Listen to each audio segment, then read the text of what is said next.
안녕하세요. 코트라 사회적 가치실의 이정상 실장입니다. 세션2 모더레이터와 패널 연사님께 질문드립니다.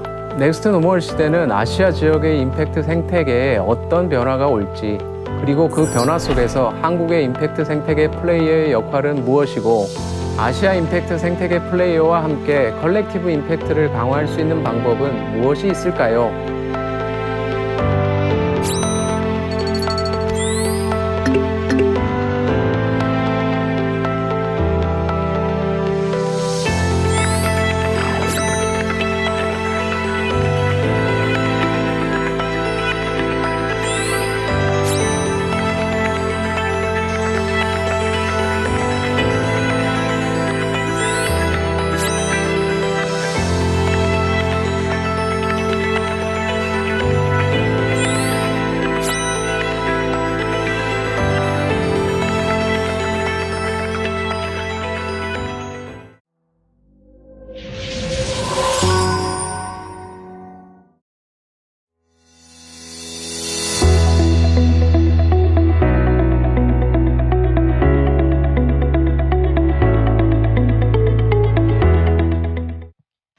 Welcome everyone.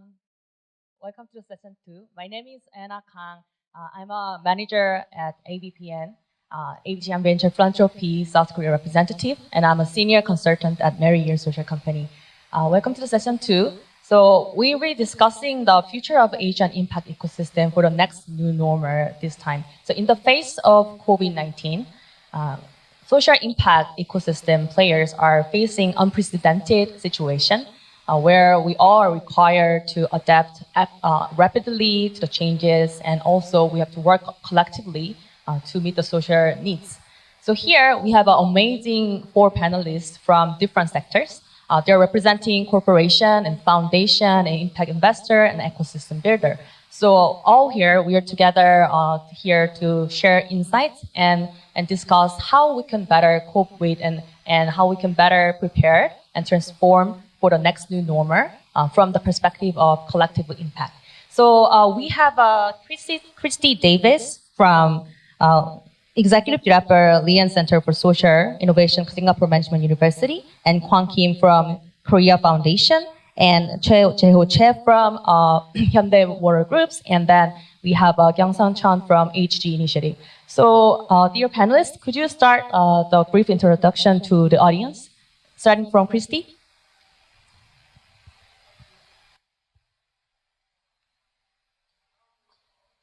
Good afternoon, everyone. I hope that you can hear me okay. Greetings from Singapore. It's a beautiful sunny day. My name is Christy Davis.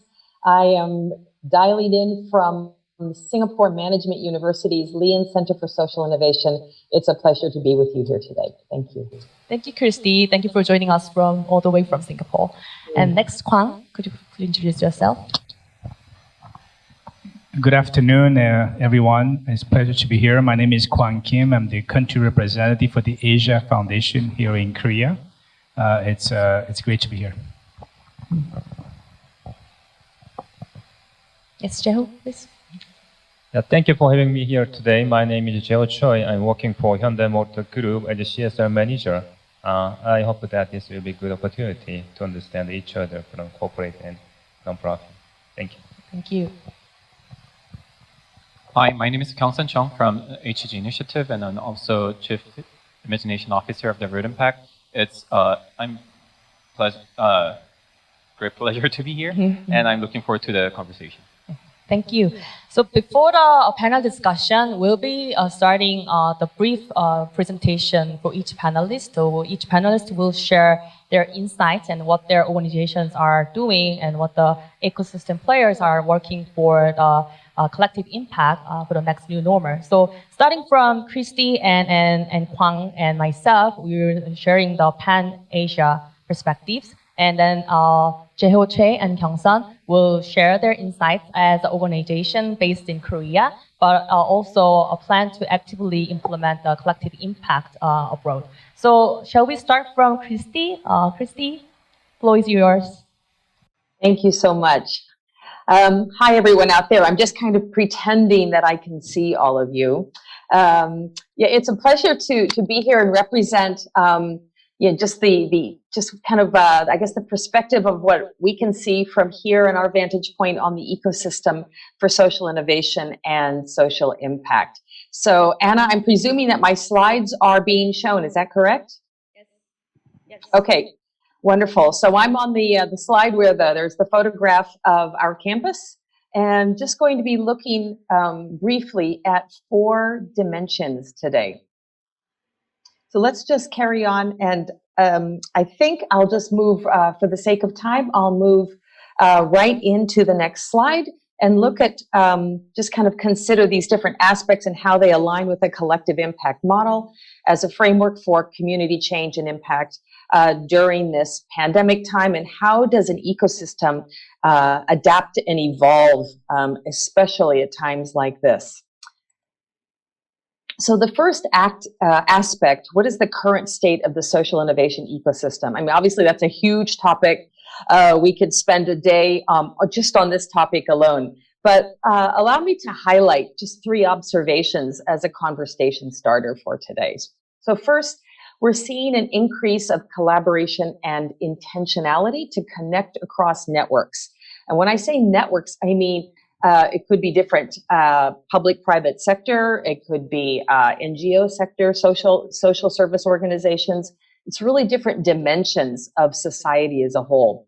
A quick example, I've got a number of examples on these slides. I'm just going to highlight 1 per slide, and if anyone has interest on the others, just if you can Google it or just follow with me later, I'll be happy to share more examples. But the Impact Collective and TBN Asia are both networks and communities, both as organizations to support great impact ideas that can solve social, economic, and environmental issues in Asia.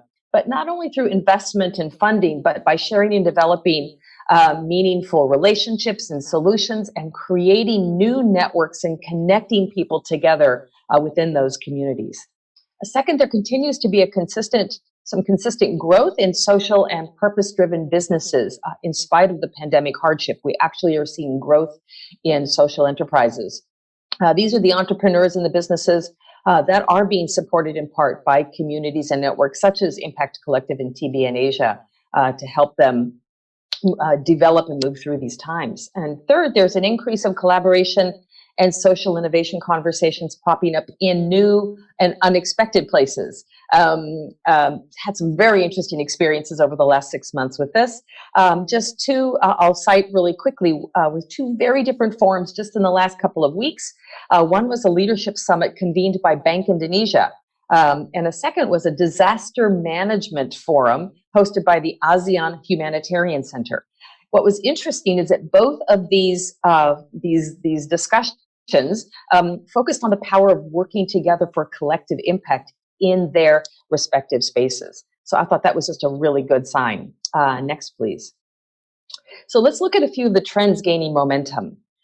First, the promotion and support of social entrepreneurship is definitely picking up speed. As mentioned earlier, we're seeing new enterprises as in support of them tackling challenges across all the dimensions. So that's fintech, technology, health and wellness, education, food. Food Bank Singapore, as an example, was busier than ever during the past 6 months, and is really creatively partnering with other actors, both old and new to their ecosystem. So traditionally like F&B or community centers, corporations, but also like they're partnering with a vending machine company to get more nutritious food options into the hands of families who need it. And their partnerships with the F&B companies are really looking at how to minimize food waste. So instead of tossing food out, they get it into the hands of people who need it.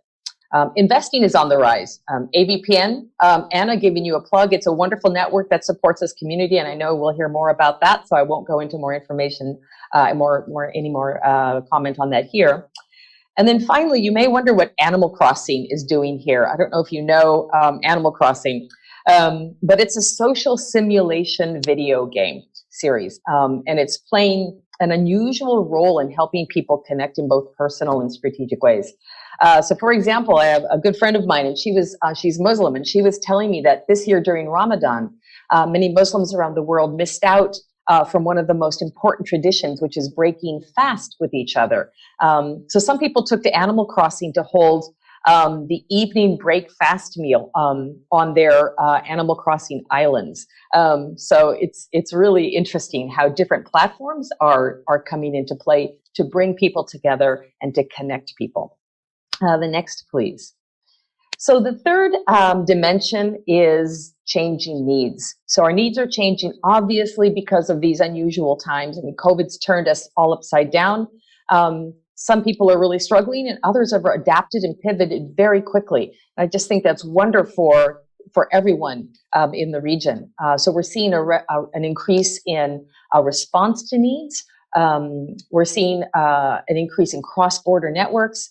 And we're seeing speed of connection increase, so that it's facilitating quicker problem solving, the way people are connecting across new, not only networks, but borders, and with new and sectors. So much of this, interestingly, is informal. Technology is obviously facilitating a lot of connecting, like Animal Farm and others. But there's other ways that those who might otherwise be left out are being reached. So Dana, for example, it's a fintech company. I think it's the third largest wallet in Indonesia, and they're delivering inclusive financial services to the whole of Indonesia, and they're focused on reaching women in very rural areas. So they've stepped up their efforts and are working collectively with new actors and stakeholders to reach people that would otherwise not be reached. And then finally, something that's very close to my heart, and it's a key value to innovate, grow, and thrive, and that's to be generative in spirit and in resources. So you may think, why am I talking about this with collective action? But actually, I think being generative and generous is actually an underlying value that is required. It's a prerequisite for collective impact to truly work. I think generosity is a virtue of giving great things to others freely, abundantly, but it's also a paradox. The more you give, the more I believe you receive in return. So it's a win-win. It also means being proactive and intentional to reach out across traditional borders and sectors to partner with people not like yourself, not like ourselves, but also always in a spirit of mutual benefit and pooling on strengths and pooling strengths for a multiplier effect and looking at net value for all. So it's really interesting.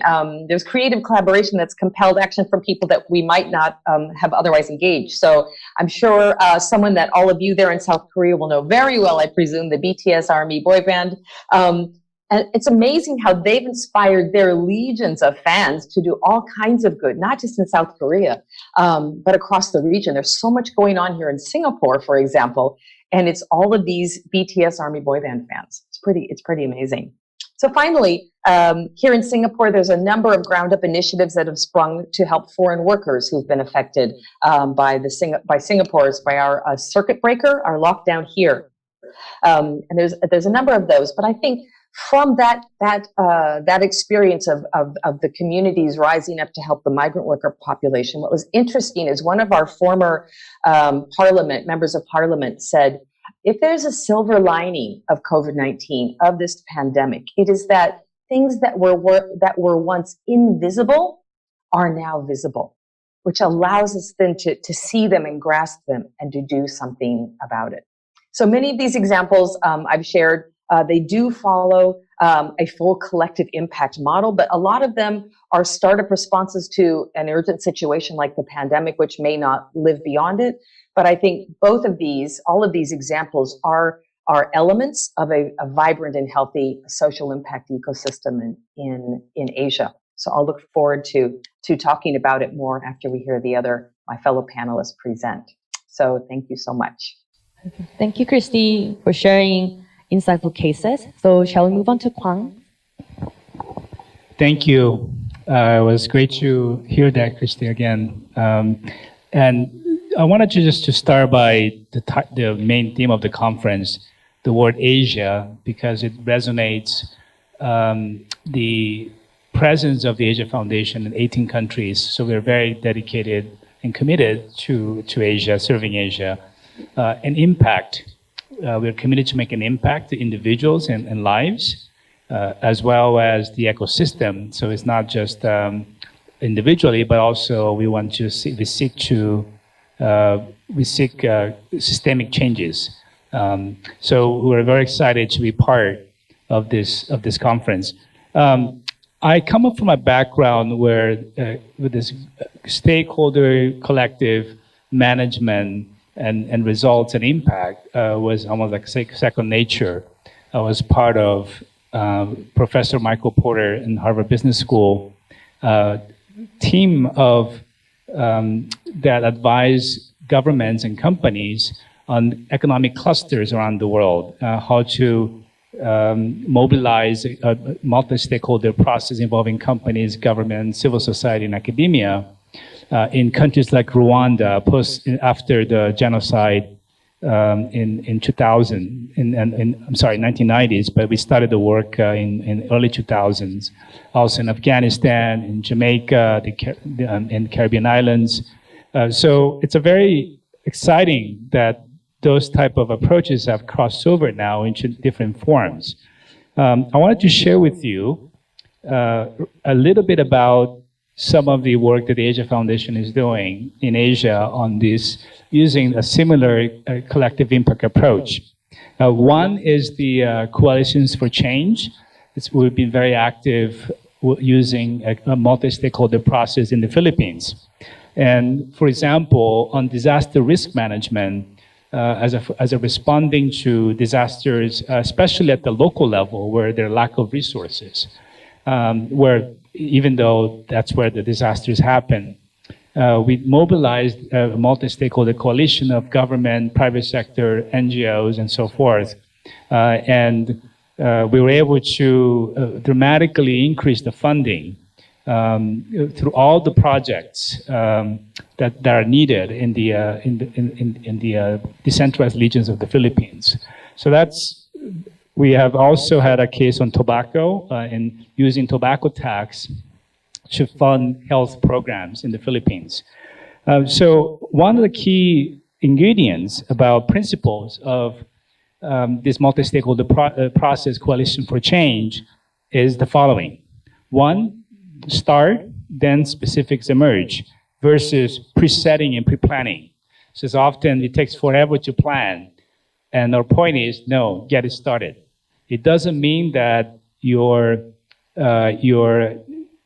compromising quality, but let's get started.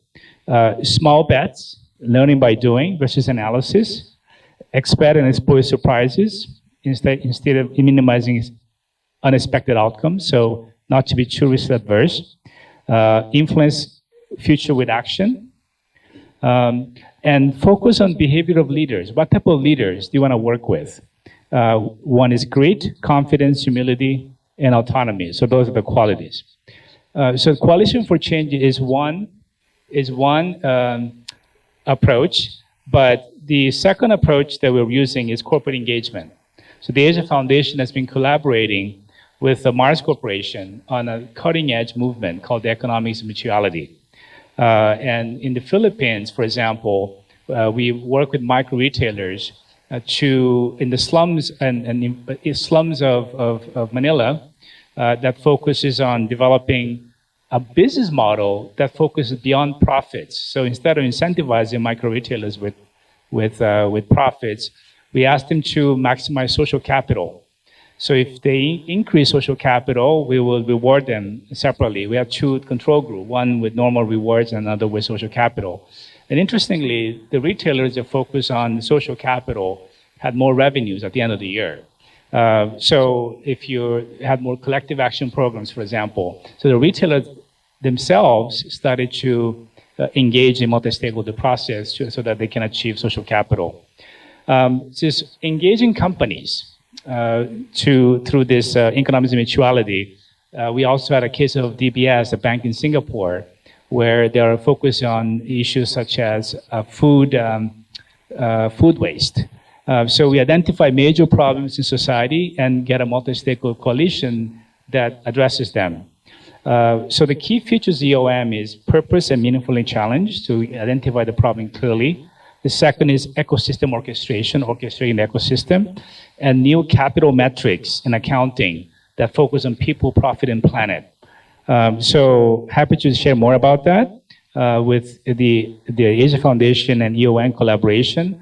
we're looking for opportunities in Korea and Asia because what NGOs are good at are social license to operate. So that's a comparative advantage that foundations have, like us, where we can create a license for these initiatives to happen. Thank you. Thank you very much, Kwang, for sharing your cases. From now on, I'm going to share my presentation for 5 minutes. And so I'm going to talk about the power of networks to foster collective impact here. So representing Asian Venture Philanthropy again. So many of you already know, so the importance of the providing financial and non-financial capital to social impact sectors. It has very high in Asia over the past decades. But at the same time, we have seen a big financing gap to address complex impact issues. And also there's a growing concentration of wealth. But at the same time, we still see there's a lack of enabling environments. So here, that's why ABPN exists. So ABPN is the largest social investors network in Asia. So we are representing over 600 organizations across Asia, and they're all from different regions and different sectors. So as a leading ecosystem builder, so we think that we need to emphasize on to increasing the flow of capital and trying to ensure all the resources are deployed effectively. So we are currently headquartered in Singapore, and there's 13 different market reps in ABPN. So our members are actually representing the full diversity in the capital spectrum. They're ranging from corporation and foundation and family offices and impact fund and incubator and accelerators and universities and so on. So our role here, the ABPN, is to break the silo between these different organizations, and we're focusing on maximizing collective impact among these different organizations. So we try to embrace all different types of social investment capital, including intellectual, human, and financial capital, all towards to create maximum social impact. So as you can see, the collective action and collective impact are deeply embedded in the nature of ABPN. The ABPN's its strategy and the direction and identity, I think it's all aligned with the collective impact concept. So what we're doing here is that we provide different types of services for our members, and we provide largest convenings and conferences for our social investors and impact ecosystem players every year. And also we provide capacity building programs and also insights through our knowledge center in ABPN Academy and policy forums. And also we're trying to link the resource providers and social investors and to connect with the right and investable and impactful impact startups and nonprofits. And here, we think that based on our experiences and work, I think that it's quite, we want to share some of the key tips how to use the networks and community to harness the collective impact. I think first one is to finding out the right and very capable, reliable backbone organization is very important for the success of collective impact. So through this type of a community and the networks, actually you can find out the right and very suitable partner for you. So here, ABPN, we try to showcase as much as good cases and bad cases as well for our members to learn from them each other. And also, to do that, we strongly encourage you to be an active advocate for the causes that you care the most. And also, we encourage you to share your success stories within the community. By doing so, you can actually stay updated, and also you can share your knowledge, and you can have a regular conversation with the fellow impact ecosystem builders. And so I think that's really good to maximize your collective impact. Also, work with totally different companies or organizations are much necessary, because most unlikely organizations can actually contribute to your collective impact. So we strongly encourage you to meet different organizations. And also, last but not least, we also hope to encourage you to contribute yourself to the community, because by doing so, actually, you could be more equipped and prepared for designing better collective impact initiative and to implement a better, improved impact collective initiative, for sure. So here, together with members, we created and have been formulating different types of platforms around different thematic issues like gender, COVID-19, and climate action. So here, what we do is we're trying to help all the members to meet together and connect with one another to actually do something together. They can do the project, or they can do exchange knowledge and find a right partner there. And also we initiated the ABPN Constellation 2020. This is to recognize and showcase the best practice of collective impact projects among our members. That's what we've done. And this is my last slide. And we have 17 Korean members in Asia. So they are working very closely together and collectively. So I just want to give you a few examples. So Korea Social and Solidarity Foundation, they actually formulate the All Together Crisis Response Fund to provide support and financial support to the social enterprise damaged by COVID-19. So all the organizations, our members listed here, Impact Fund and Ecosystem Builder, they actually joined this movement and as a funder. Also, Hanyang University and Korea National Council on Social Welfare, of course, they actually mobilized this type of wonderful conference to promote collective impact in Korea. So I think this is a wonderful initiative. Thank you for that. And last but not least, Pan Impact Korea, which is a social impact fund operator in Korea. So they recently completed successfully their first social impact fund in Asia. Then right now, vigorously, they are designing and then trying to implement a social impact fund in Korea and lots of different sectors. So these are some of the examples and cases and insights that I want to share today. And thank you for listening. And I welcome you to all visit ABPN website and to see more our activities and opportunities you can get here. Thank you for your listening. So, so far we have dealt with the Pan-Asian perspective. So from now on, so let's move on to Jeho. So Jeho, as a leading Korean corporations in Korea, so could you share what have done so far on your side? Okay, my name is Jeho Choi. I'm a CSR manager of Hyundai Motor Group. I totally agree that what Eric Lee told us in this morning, that the successful collective impact needs an endless effort of each participant. Actually, at first, we started not knowing what is a collective impact, and I don't know whether our story, our H Jump School, is the right case of a collective impact. But thanks to the opportunity given to me today, I'd like to share with you what we felt when we are carrying out the H Jump School Vietnam project. As the collective impact concept published in the 2011 Stanford Social Innovation Review very much has inspired us. So Hyundai Motor Group also has a similar concept, such as collaboration, partnership, and cooperation. You are able to see in our CSR story this kind of a philosophy. When we started the H Jump School Vietnam project, we knew that the importance of collaboration with the partners to create more greater impact, but we didn't know that whether it is collective impact or not.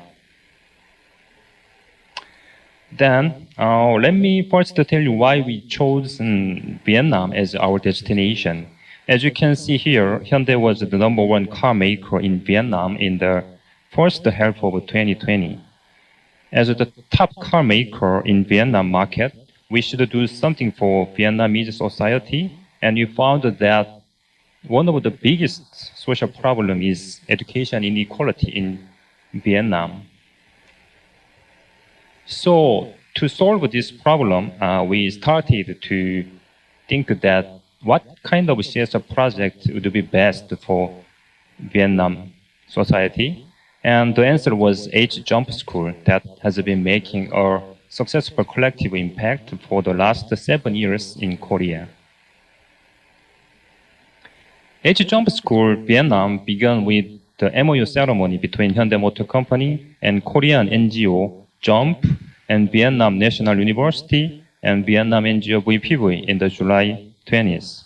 According to the MOU, over the 3 years, we will host 150 Vietnamese college student teachers, and we will provide educational support to 1,000 unprivileged children in Vietnam.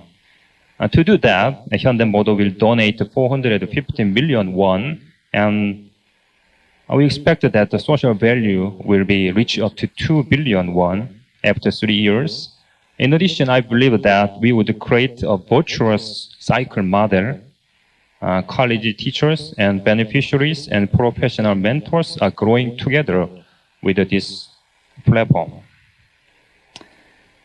So we analyzed our H-Jump School partnership in accordance with the 5 conditions of collective impact. First, the common agenda. Hyundai Motor Group and NGO Jump and VPV and Vietnam National University had a common agenda, reducing the educational inequality problem and fostering university student leaders in Vietnam society.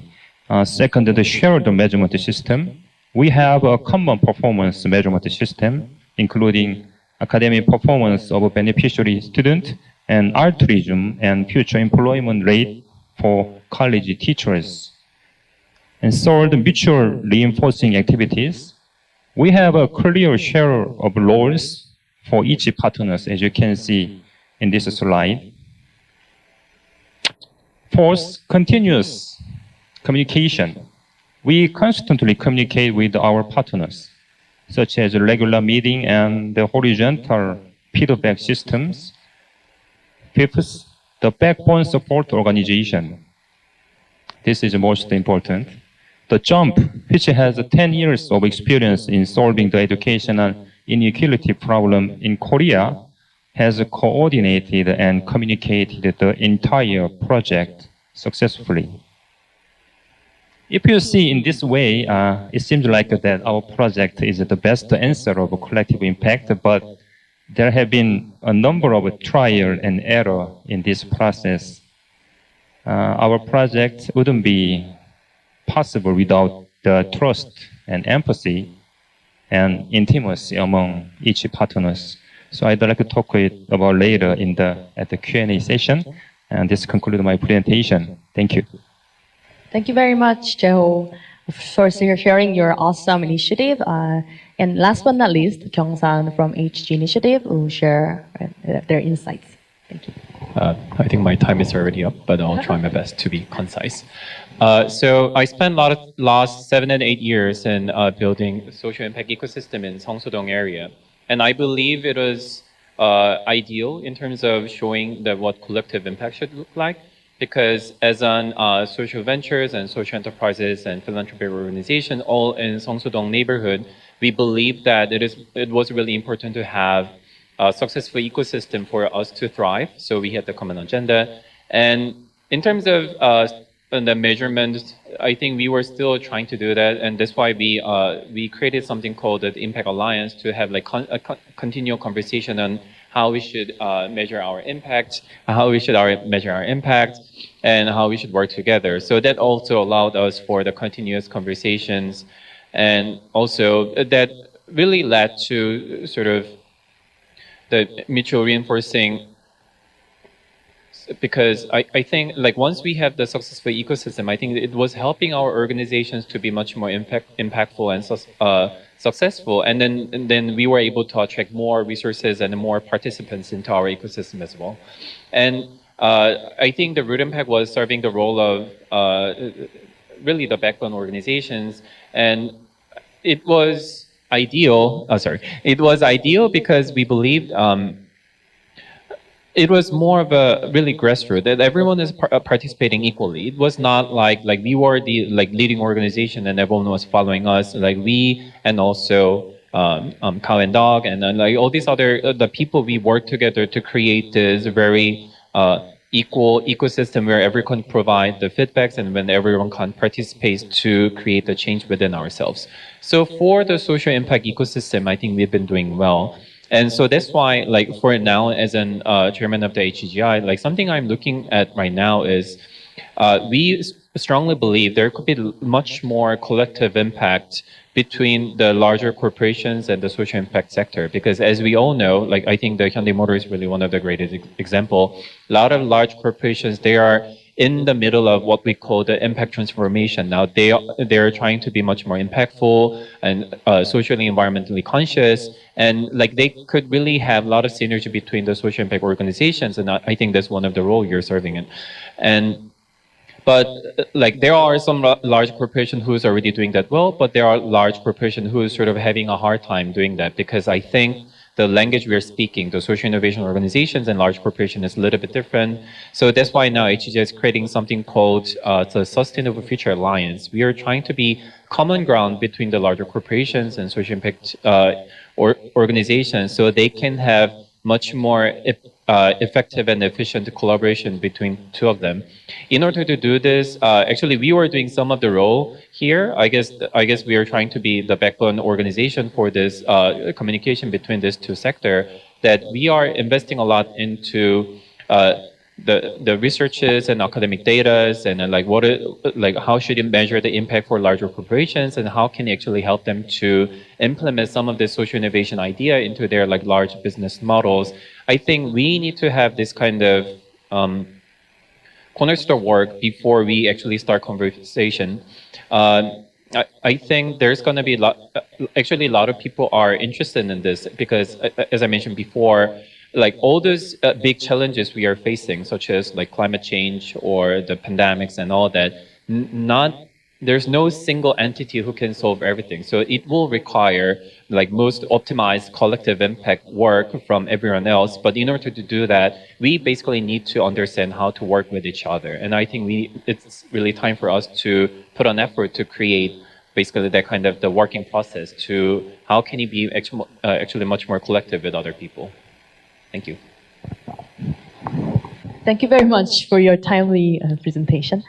Thank you all for sharing your like stories and cases. I think it's pretty much very fruitful because you bring all the different perspectives from different sectors and different cases. I think it's really good. And so let's move on to the panel discussion from now on. And so as we are the Asian Impact ecosystem builder, right? So we are based in Asia. And I mean, during the keynote speech, Eric mentioned that this collective impact concept is actually starting from the United States. And the concept should be tailored to the local context and the local culture, right? So as Asian ecosystem builder and players, I just want to ask you, and how should we tailor this collective impact to the local context, like the Asian context? So I'd like to just ask my first question to Kwang. So since Kwang, you have been such a diverse background working in different regions, especially you worked in for a long time in Latin America and also engaged with consultancy in Pakistan. And now you have been working as a Korea, country representative of Asia Foundation for 2 years. And I just want to ask you, do you feel the difference between other countries in Asia, in terms of the collective impact approach, in terms of the outcomes approach? And I just want to ask you, is it different or should it be different? Or also, what would be the most important factor in terms of the Asian collective impact? Thank you. That's a very good and interesting question. Let me answer by sharing what I thought the Asian collective impact process was like, specifically Korea, but also beyond. When I came here, I think obviously there is more deference to protocols. So you have to think about protocols more. And I also thought that it would be difficult to engage people to participate and share openly. It's such a big losing phase, shame and so forth. So very, very careful about what you say, and what you say it has to be a bit scripted. And also heard that the collective impact initiatives in Korea were very challenging.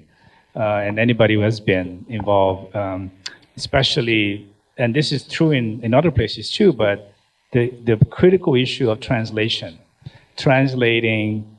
what one group says to the other.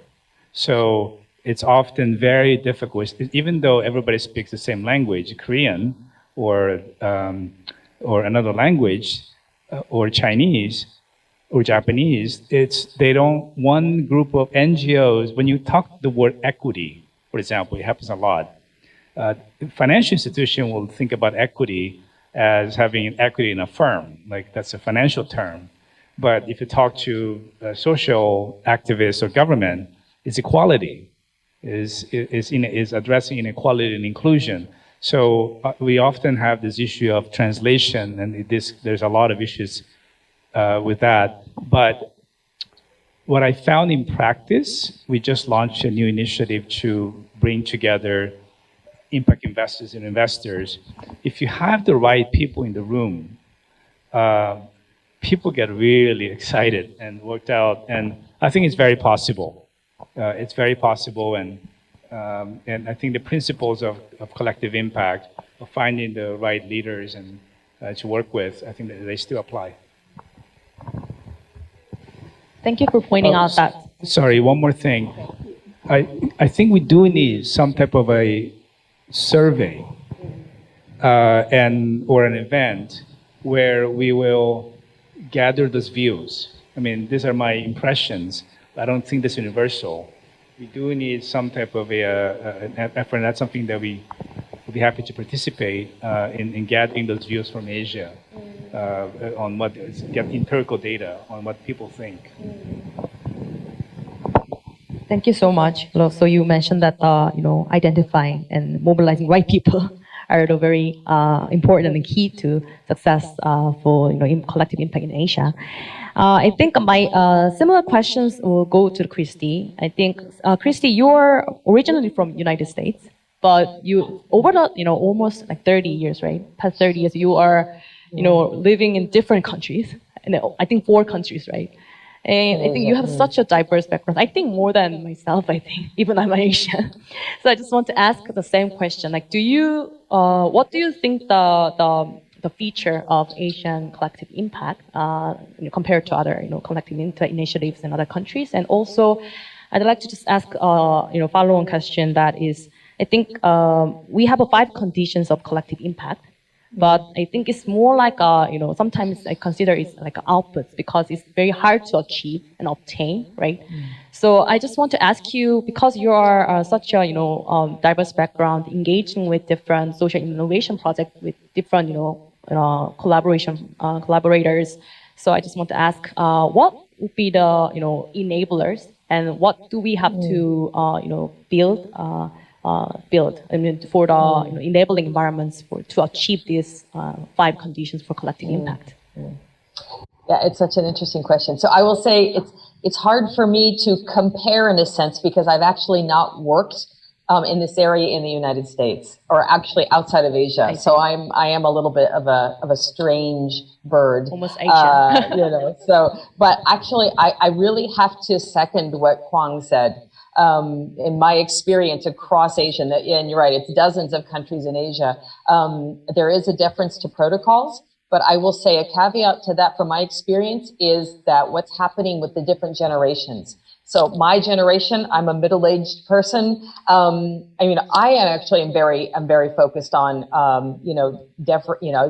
respecting my seniors and just the protocols. The millennials I work with, the younger folks, it doesn't matter if they're Asian or not. They are much more informal than me. They're very direct. They're just like, let's get this done. So that's actually been a big adjustment for me, is working with the next, and I love it. I'm such a believer in intergenerational work, because we really bring such different perspectives and different energies. And it is learning. I mean, the other big thing I would say, I mean, actually, I think Kwang just hit the nail on the head. So Kwang, man, you just nailed it. Translation issues around language, equity, power dynamics. I think another issue is having the patience to take a long-term view. It's that I do have a corporate background once upon a time, and it was those quarterly results. So even with funders, how do together you create, enough of a trusting relationship and agree on the principles of the partnership together. So to kind of answer your question around enablers or prerequisites, I think, I love the collective impact framework, but I think there also has to be an agreement on core values and core principles for all of the collaborators. And that's not just with, say, the community, making sure that they have a voice. It's actually across the partners themselves. So making sure that there's mutual benefit and net value to all. So it's that value proposition of what each partner and each actor, I should say, is putting in, but also what are they receiving and what we each value is going to be possibly very different. What I value and what incentivizes me could be very different from the four of you, say, if you're my partner sitting on that stage. I think empathy, Jeho said earlier about trust, building trust and being transparent and putting yourself in the other people's shoes, and really kind of being intentionally empathetic. And then I think finally it is coming back to that backbone and the value of the backbone. I think one of the challenges is that we all have what we call a back table. So any of our organizations, we've got, whether it's finance or the big boss or whomever it is behind us.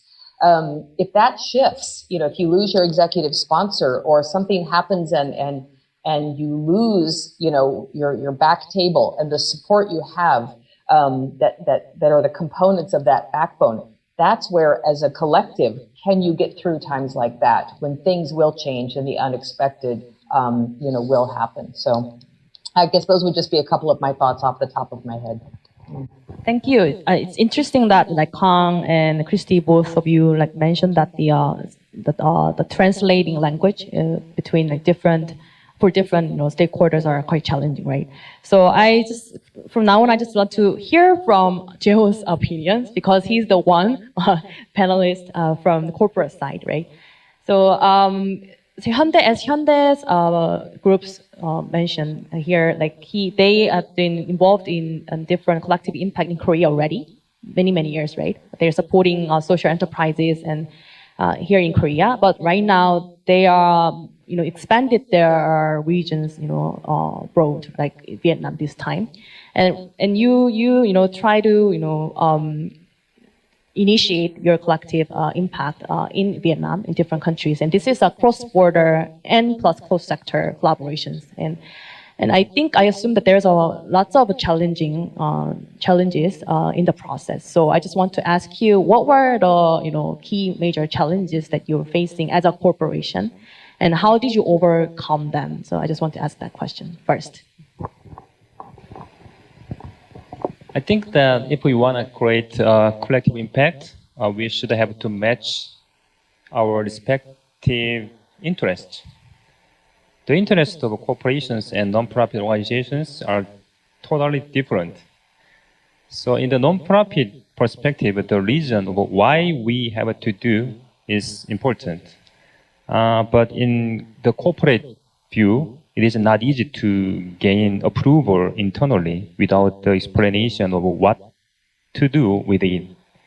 So it is important to sharing what each other's interest from the first stage in building our partnership.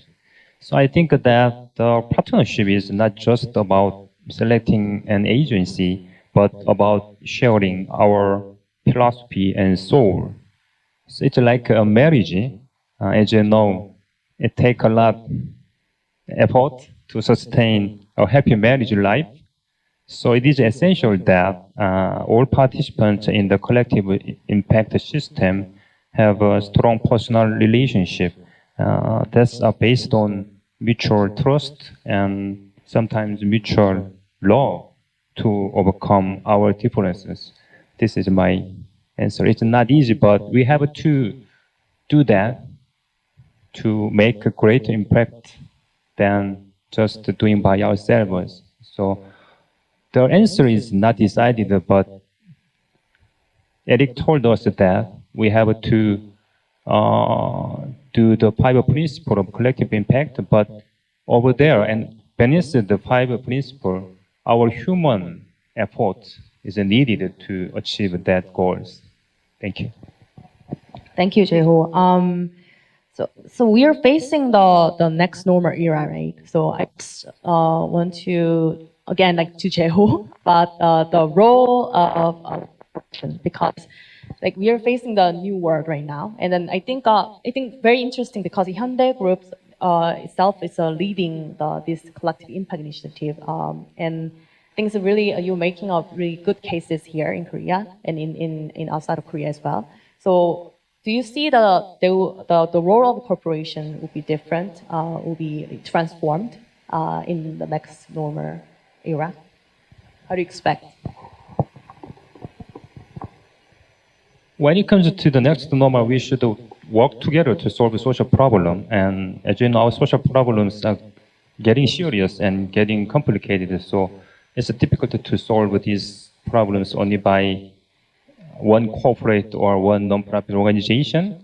So cross-sector cooperation is needed to efficiently solve complex social problems. For example, the response of Korea society to the COVID-19 shows how cross-sector cooperation is important to solve complex social problems such as corona. And the Korean government also did a good job, but the participants of all social members, all society members, including medical company that developed and distributed their diagnostic kits from the early stage of corona, and donations from large corporations such as Samsung and Hyundai, and the activities of disaster-related organizations and the dedication of a medical community was able to successfully respond to COVID-19 in Korea. So I think that companies like Hyundai need to evolve into collective-friendly organizations to create our society more sustainable. Thank you. Thank you very much. Right. This time, I'd like to ask a question to Kyung-san.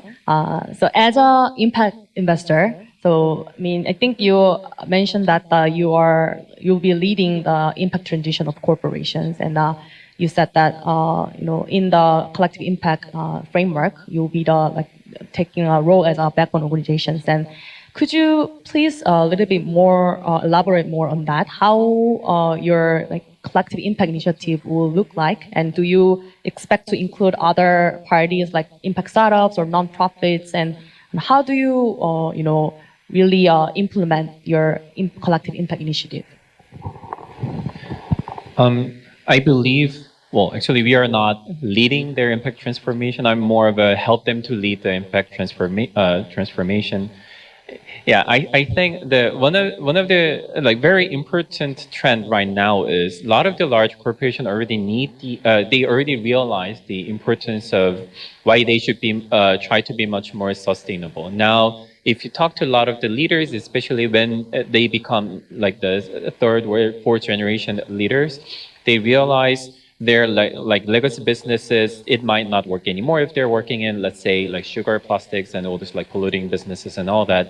So they are really trying to find and identify like what should be the next one.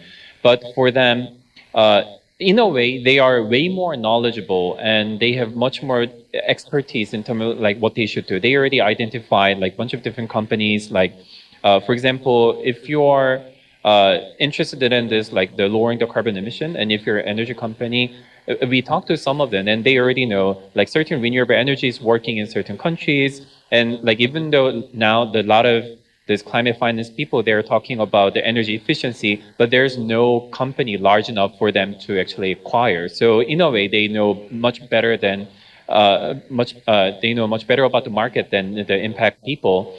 But I guess their issue is they're more of a still sort of ESG approach. So they're more of a negative screening. So they know they cannot do this, and they know they should do this, but they really it's sort of having hard time figuring out what's much more better aligned with their business model.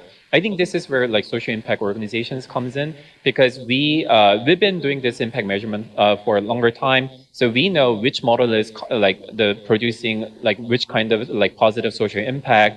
So if it's energy, or if it's renewable, especially looking into solar, they should be much fitted to this business than that business. So I think this is ultimately what we are trying to do. I think we are trying to work, so as the Sustainable Future Alliance, we are trying to work with social impact organizations to gather all the data for each different social innovation models, and which is producing what kind of social innovation. And with that data, we are trying to work with the companies to basically help them to figure out what's going to be most optimized approach for their main business should be. I think this is somewhat led to our conversation about how can it basically translate with other people. If your conversation order, if your dialogue is based upon, let's say, value or ethics, there should be certain translation issue, because someone is reading this book, and someone is other people are reading more of other books.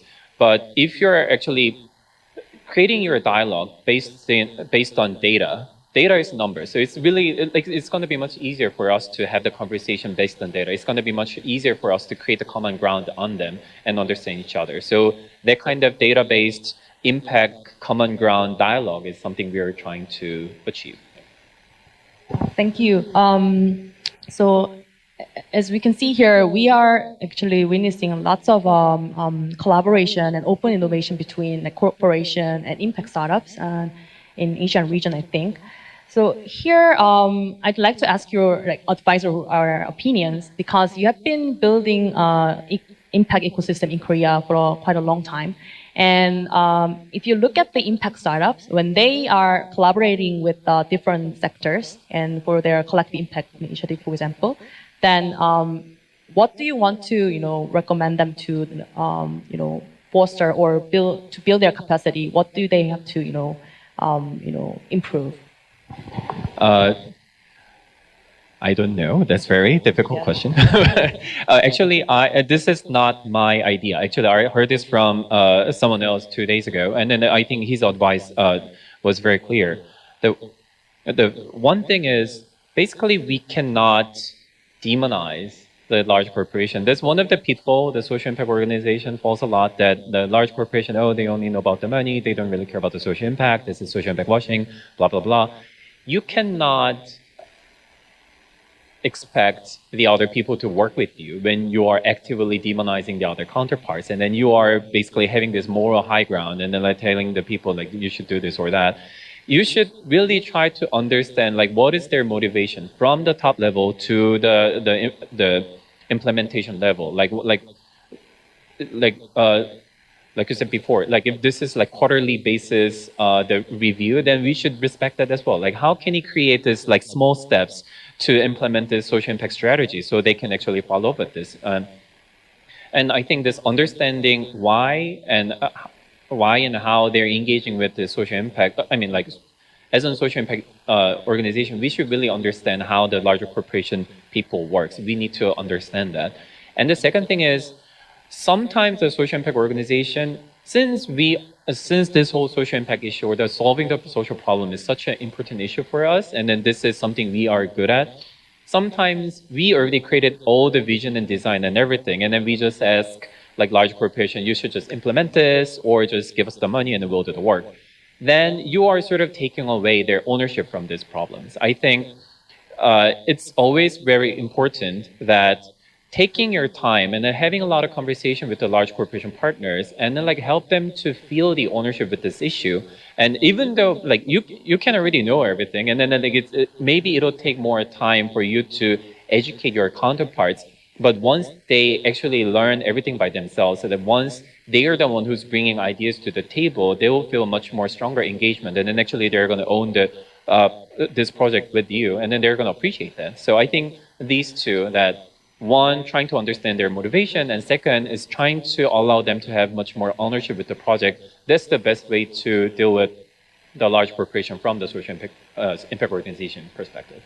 Thank you so much. That was very insightful for me. And so on a slightly different note, that I, as a manager at ABPN in Korea, and sometimes, I mean, even at MISC, where I work, we've been doing lots of different, international development projects funded by KOICA, but in reality, for us, it's quite difficult to find the right partner for this type of cross-border projects many times. And I feel that compared to other countries, I mean, this is a story about Korea, but all the resources and the projects quite focused on in Korea and domestic market.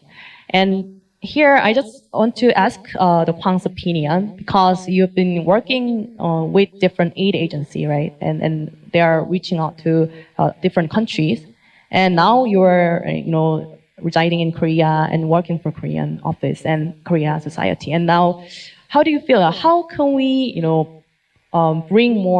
more resources for like cross-border projects, and how can we, utilize our resources for that?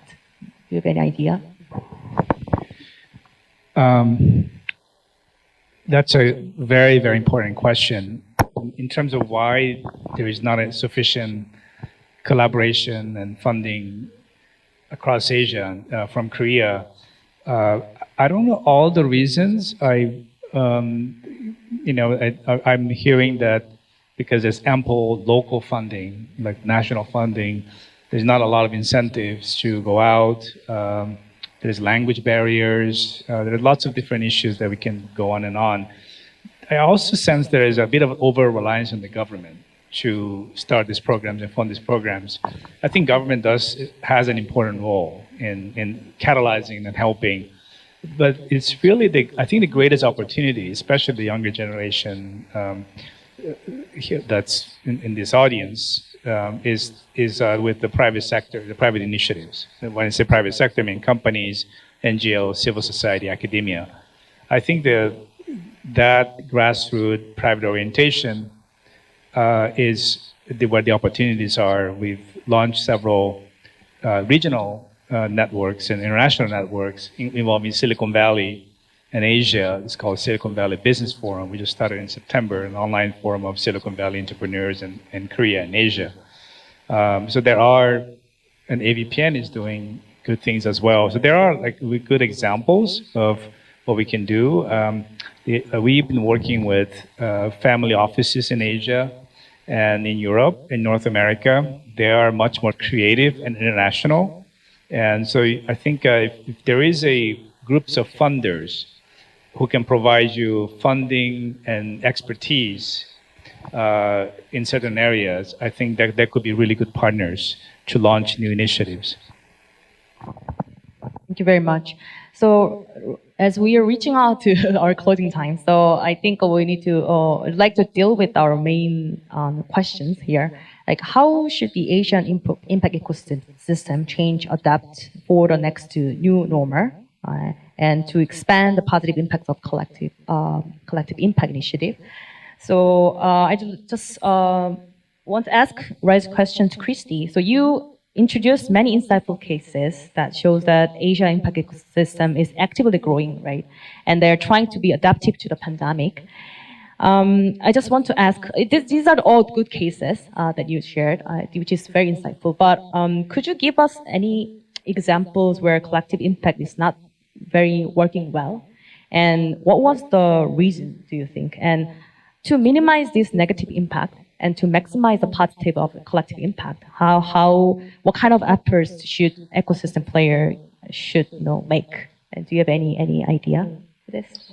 Yeah, actually, I mean, that would be I could spend the rest of the afternoon telling you all of my failure stories, you know, and all of the times, because those are in abundance, right? And so I guess instead of specifying one specific example, I think it's what you really have to watch out for, and it's really it's building on what the other said, and I think what Kyung-sun said about don't demonize any one stakeholder, whether it's a corporate or a government or anyone else. We all have something to contribute. I mean, you know, it goes without saying that our communities, our problems are so complex and so huge. There is simply most of them cannot be solved by any one of us alone. So I don't see this as a competition, but it takes a lot of intentionality to really find that sweet spot to really provide a safe space where each partner, each stakeholder can actually tap what they're really good at. They share what they're good at, what they have to offer. I mean, it could be funding if you're a corporate, but it could be access to a community or decades of trusted relationships at a community level with community leaders if you're a small NGO, you know, and everything in between. I would say just from my experience on the collective action efforts, the partnerships that I've been involved with over the last two decades.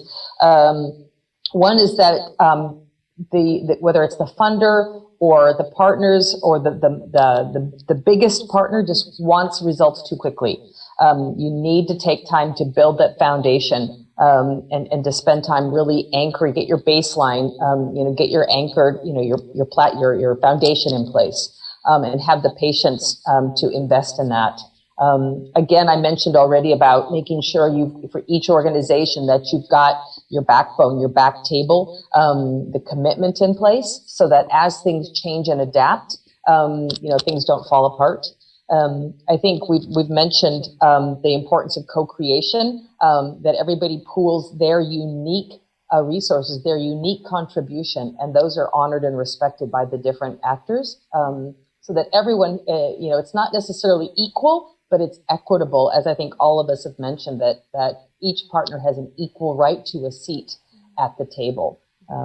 Yeah, so I think this is the way. I think we have no choice. I think this is collective impact model, and you know, slight variations thereof. I just think it makes common sense. It's hard work. It requires intentionality and a lot of energy, but I think it's the way. I definitely think it's the way forward. Thank you so much. So this will be my last question to all the panelists. So everybody said this is the you know, new you know, era, and we are going through the paradigm shift, and we're, you know, going through a whole different world right now. And for the, you know, impact ecosystem players, like, I mean, do you have any? Could you share any like advice or tips or recommendation how to cope with this situation? And do you have to see this as a challenge or opportunity? And as a, you know, as a representative of each different, you know, corporation for these sessions, I mean, it'd be very helpful for all the, you know, audience and all the impact ecosystem players, you know, for you to share some of the insights and knowledge. So, Kyung-sun, could you start first?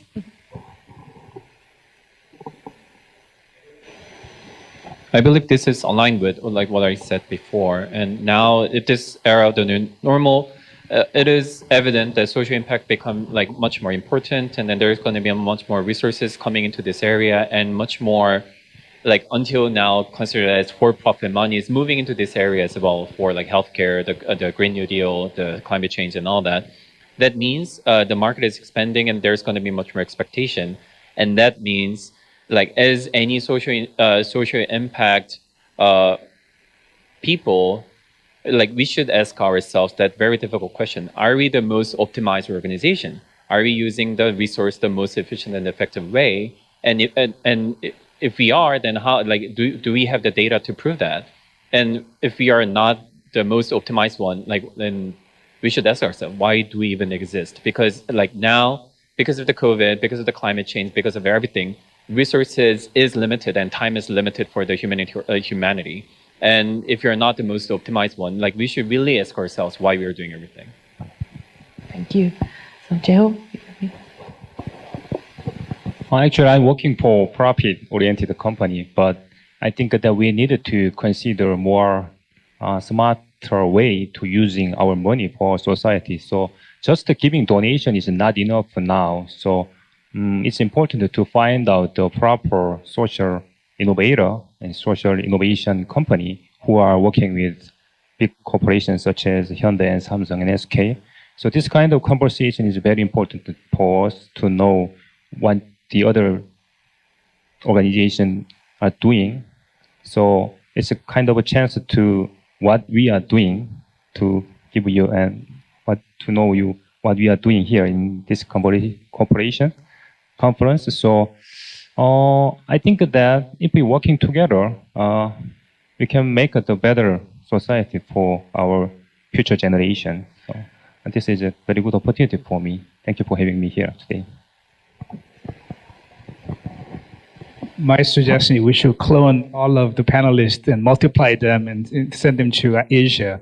I think that would really help the Asia to become a better place.